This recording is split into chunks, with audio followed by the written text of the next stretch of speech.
Ai, gente, terceiro dia de Conenf tá simplesmente sensacional. E ela, minha amiga Deli Cecília, vai falar sobre o papel do enfermeiro frente ao planejamento familiar. Atenção primária de saúde. Elis, conta aí o seu relato, tá? Nessa aqui é mais uma palestra do 4º Congresso Nacional de Enfermagem online, tá bom? Delice, com você. Oi, gente, a enfermagem brasileira. Espero que estejam todos bem. Meu nome é Deli Xavier, sou enfermeira desde 2020.2, formada pela Uninasal. Atualmente faço pós-graduação em obstetrícia neonatal. Atuo na atenção básica, tá, daqui de São Lourenço da Mata, que é uma cidade que fica a mais ou menos 23 quilômetros de Recife, né, que é a capital de Pernambuco. Vim falar um pouquinho para vocês sobre a atuação do enfermeiro no planejamento familiar, né? Como é que eu vou começar, né, a falar para vocês da questão do crescimento populacional, porque eu não poderia começar a falar de planejamento familiar sem falar do crescimento populacional, né? Em relação ao crescimento populacional, ele começou a decair, né? Nas décadas de 60 a 40 a 60,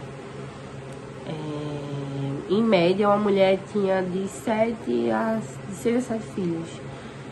E isso aí foi caindo mais ou menos em 1991, segundo alguns dados de alguns estudos. E aí as mulheres passaram a ter de 2 a 4 filhos. Mas como isso aconteceu, né? Isso aconteceu devido à inserção da mulher no mercado de trabalho, né? Aconteceu devido às políticas públicas, devido às informações passadas até pela própria enfermagem mesmo, né? Nas unidades básicas, que acontecia muito, né? Acontece até hoje, né? É uma das nossas atribuições. Falando sobre contraceptivos, né? As mulheres antigamente tinham essa trava, né? De falar sobre métodos contraceptivos, de contracepção, porque nós éramos tidos somente como órgãos reprodutores, né? Nós não tínhamos uma função na sociedade. Ao longo dos anos, né, no Brasil, começou a existir esse controle, né, populacional, que é chamado de controle populacional. E o que é planejamento familiar deles, né? Planejamento familiar é nada mais nada menos do que uma paternidade responsável, né? Voluntária e consciente. A gente precisa realmente estar ali querendo, né, ser pai, ser mãe, construir uma família, né? A mulher precisa querer estar grávida, né? É uma decisão do casal, né? Quando um casal procura uma unidade de saúde pra gente fazer exames, para começar a planejar ter filhos, a gente escuta os dois, né?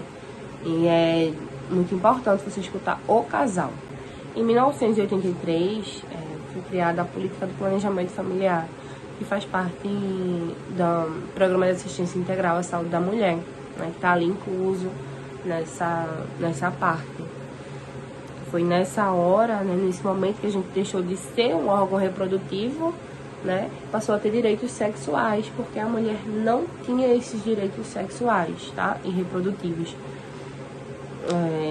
A gente tem esse direito hoje em dia de escolher se a gente quer reproduzir ou não. Na minha unidade básica, né, vou dar um exemplo de uma situação, um caso específico que aconteceu, de uma senhora que me relatou, e ela me conta que isso há muito tempo atrás, era casada com o seu esposo. Todos os anos ela tem que ter um filho. Se ela não tivesse um filho nesse ano, ela apanhava, enfim, sofria diversas agressões psicológicas, físicas, enfim, né? E há uns anos atrás, vários anos atrás, a gente não tinha essa política para nos assegurar, né, dessa questão da gente ter o nosso direito, né? Nosso direito reprodutivo sexual. A gente não era assistida, a mulher não era assistida quanto a isso. E aí ela me relatou que teve que recorrer a um médico, né, pedindo pelo amor de Deus, porque ela não aguentava mais. Todo ano ela realmente tinha que ter uma criança. Tentou tomar anticoncepcional e o marido dela não permitia. Quando ele descobriu, ela tomava escondido, enfim, na casa de uma vizinha. E quando ele descobriu, ela sofreu muito, porque ele sofreu várias agressões, enfim. O homem, ele colocava muita imposição, né, em relação à mulher, que ela tinha que reproduzir, não era uma escolha dela, não era uma escolha do casal, né, era uma escolha somente do homem, porque querendo ou não, ele era o provedor daquela família, e isso tudo influenciava muito.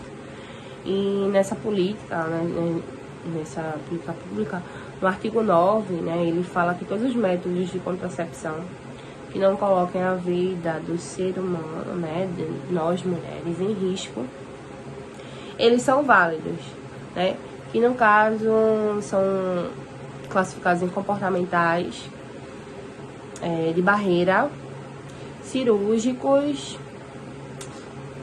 e hormonais, tá? Eles são oferecidos pela UBS, né, pelo sistema público, eles são oferecidos nas UBS e nas USFs. Nós, né, enquanto enfermeiros, temos essa autonomia de chegar com o paciente, conversar e falar, né, sobre todos os métodos contraceptivos, escolher com a ajuda multiprofissional, né, do médico da unidade, de um ginecologista, se for o caso, enfim, de um biomédico, né, que a gente precisa de um biomédico para fazer exames, ver tais comorbidades, conversar com o paciente, conversar com a sua família, né? A gente tem essa autonomia para junto da mulher, né? E se for o caso de planejamento familiar e ter filhos, junto com o seu marido, companheiro, enfim. É todo um trabalho em equipe, né? E a gente sempre precisa estar ali conversando, tendo essa questão muito profissional mesmo, conversando com o médico da unidade, conversando com os nossos técnicos, os nossos agentes de saúde, né, em relação à atenção básica. Eles conhecem mais o agente de saúde, eles conhecem mais o paciente do que até muitas vezes nós mesmos. Eles estão ali dentro da comunidade, sempre com aquele paciente há muito tempo, né? E às vezes eles até conhecem algumas situações melhores que as nossas. Em relação ao cuidado do enfermeiro, ao papel do enfermeiro, né? Em relação ao planejamento familiar, ele é dividido em 2 etapas, né? Técnica e procedimento, a gente precisa ter técnica, precisa saber de procedimentos, o que a gente vai fazer com aquele paciente, tá? E a gente precisa também ter a humanização, a empatia, né? O carinho, escutar o que aquele paciente precisa, o que aquele paciente acha que deve ser. E junto desse paciente, a gente tomar uma decisão, né? A gente dizer o que é melhor para o paciente junto dele, né? Eu quero tomar um anticoncepcional. Então, qual é o anticoncepcional que vai ser prescrito para aquela paciente em relação à necessidade dela? Deles, eu não lembro de tomar minhas pílulas. Então, vamos tentar uma injeção, um injetável. Vamos tentar um DIU, né? Porque nas unidades básicas, eu falo pela minha, a gente oferta, né, a inserção de DIU. E caso a mulher precise de um DIU hormonal, né, se for a indicação, porque a gente tem umas indicações, né, que aquela paciente precisa ter algumas indicações para poder colocar o DIU hormonal. E aí a gente parte do processo de sistematização em enfermagem. Falar com o paciente sobre os seus valores e crenças morais, né? Essa semana eu recebi uma paciente que tem uma candidíase de recorrência. E conversando com ela, disse ela que seria incrível se ela conseguisse dormir sem a calcinha, né? Que evitasse certo tipo de tecido, que evitasse ficar bastante tempo de calça ou de uma roupa muito apertada, né? E ela me informou, né, que não dormiria sem calcinha pela religião dela. No caso, a religião dela é a protestante.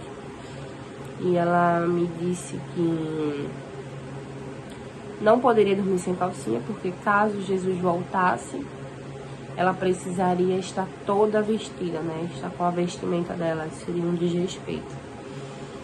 Então, eu entendo aquela paciente, eu escuto o que aquela paciente, né, tá me dizendo, o que ela precisa me dizer. Não vou julgar ela de forma alguma, porque a crença delas, né, são os valores morais de uma pessoa.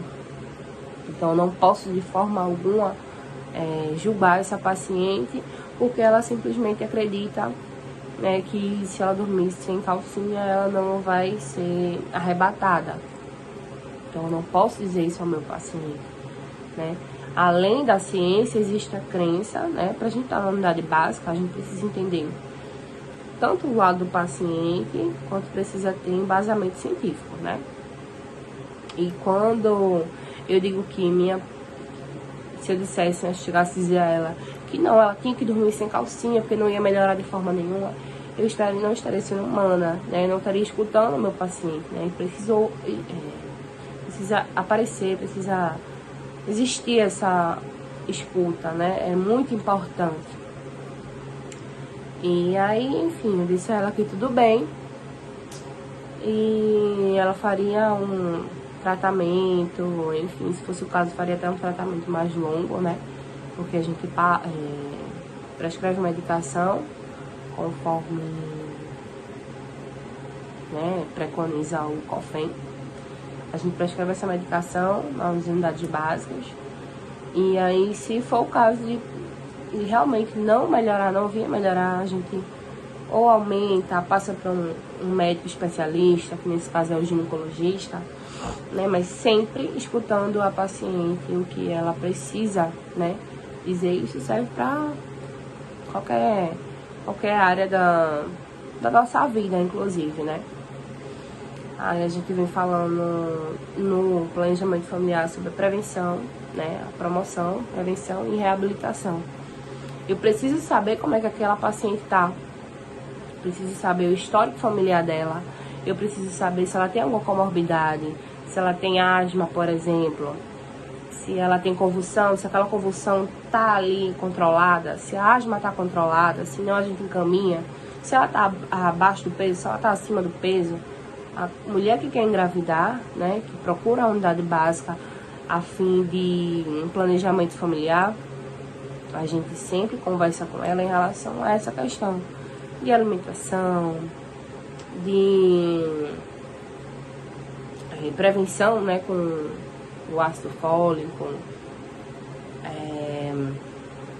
de promoção à saúde, da gente conversar sobre possíveis, né, doenças, explicar como funciona toda uma gestação,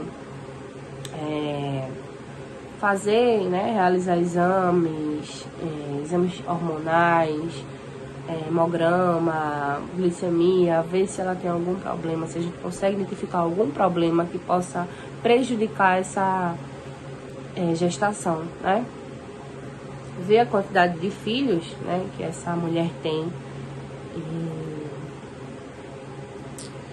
Enfim, ajudando a controlar, né, esse crescimento populacional que eu falei no início. Lógico, né, que a gente precisa que ela mantenha a autonomia dela, né, porque aí é ela que decide, é a vida dela, é a vida da família dela, né? Então, assim, tudo quem decide é o paciente, a gente só ajuda ele ali naquela decisão. Se for o caso de querer engravidar, a gente faz todo esse processo.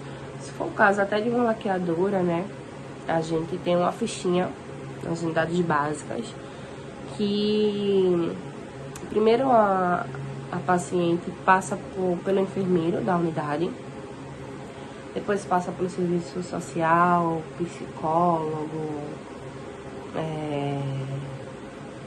e enfim, passa pelo médico cirurgião, né? que aí a gente faz uma série de exames, eu faço um breve histórico do paciente e mando, aí o psicólogo dá uma olhadinha, o psicólogo conversa, querendo ou não, é uma coisa que é um procedimento, né, que é irreversível na maioria das vezes. Em relação à regulamentação, né, do enfermeiro pela Lei 7.498, de 25 de junho de 86, né, ela fala sobre a regulamentação do exercício da enfermagem e que é privativo do enfermeiro, né? A gente tá ali como chefia, né? A gente é o enfermeiro titular do seu diploma, né? Ele é deferido como chefia de uma instituição de saúde, né? Unidade básica, estrutura básica pública ou privada. É isso que preconiza. E das nossas atividades técnicas, né? E auxiliares. Chefiar uma equipe, enfim.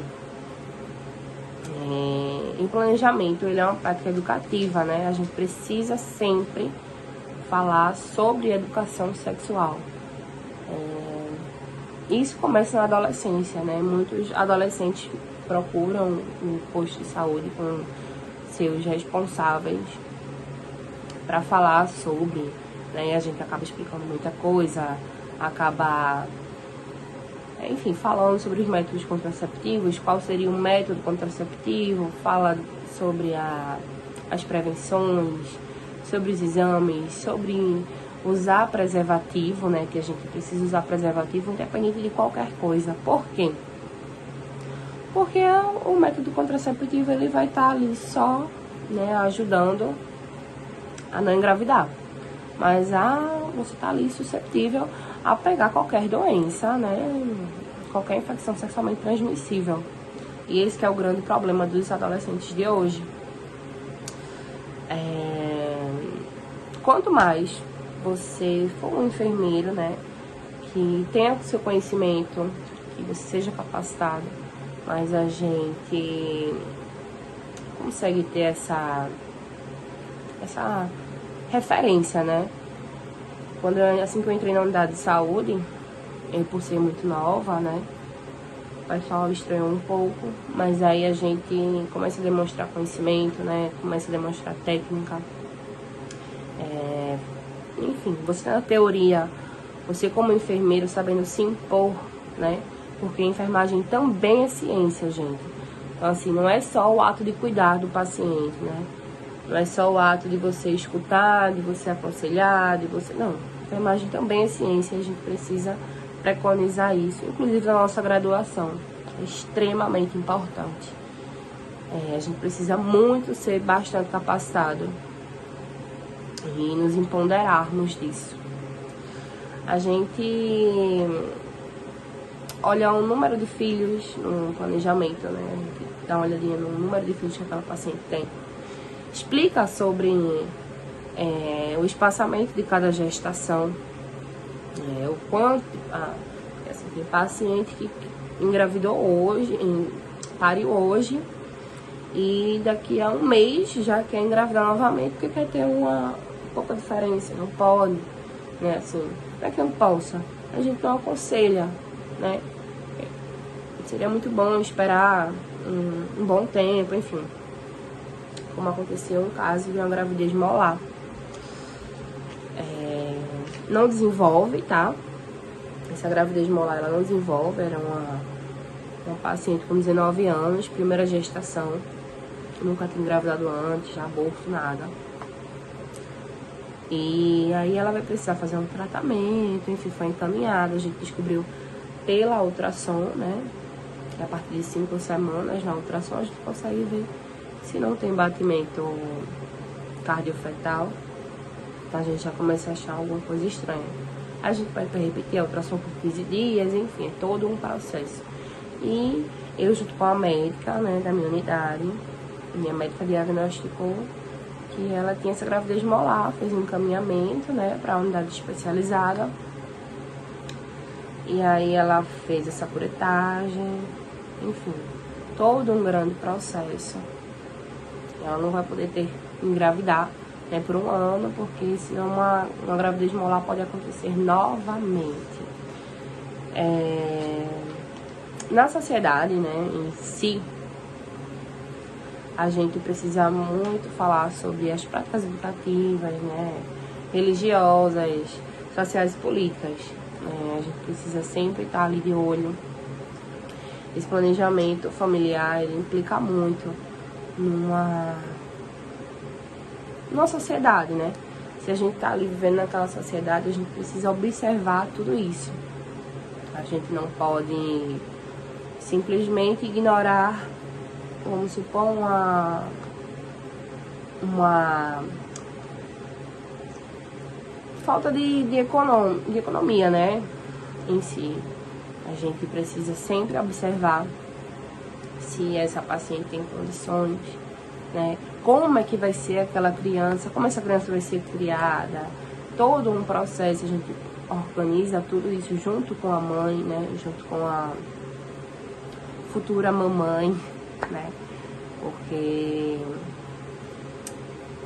tem mulher que, assim, por exemplo, não consegue fazer uma laqueadura, né, e tem essa grande dificuldade, né, aí que a gente percebe muitas agressões, né, de companheiros, enfim, a gente percebe muita agressão de companheiros, né, agressão física, verbal e, na maioria das vezes, física.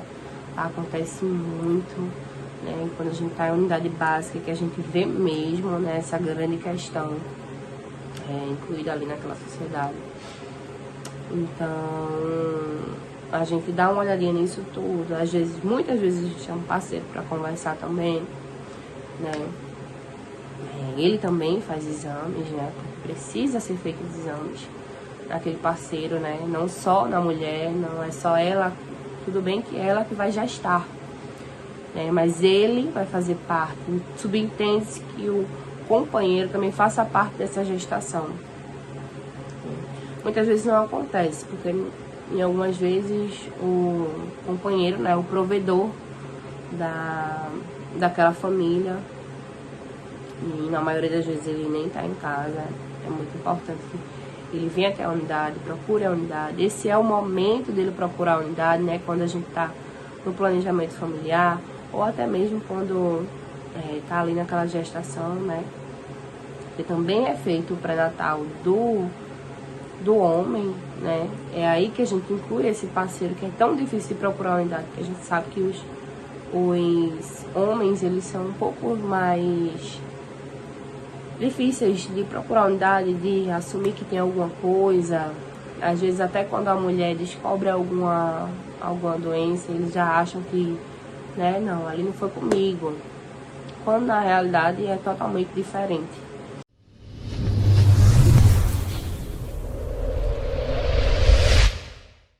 E o planejamento familiar pelo enfermeiro é isso, né? De grande importância, assim, a gente é extremamente importante, nós somos extremamente importantes em qualquer âmbito, mas no planejamento familiar principalmente, né, nas unidades básicas. A gente sempre está ali, né, conhece aquele paciente, né, o enfermeiro de unidade básica, ele conhece muito o paciente, então é um diferencial, né, principalmente quando o enfermeiro já está inserido ali naquela comunidade há um bom tempo. A gente precisa estar ali presente nas intervenções, no planejamento, na promoção, enfim. Precisa realizar práticas educativas também, tá? É muito importante essa questão de realizar práticas educativas em escolas, até mesmo assim, no posto, a gente chama o pessoal para conversar, né? Tem um dia de saúde do homem, enfim, todo um processo que a gente precisa passar para a população, porque a informação salva vidas, gente. E a gente tá ali, né, trabalhando para a população, em prol da população, para salvar vidas.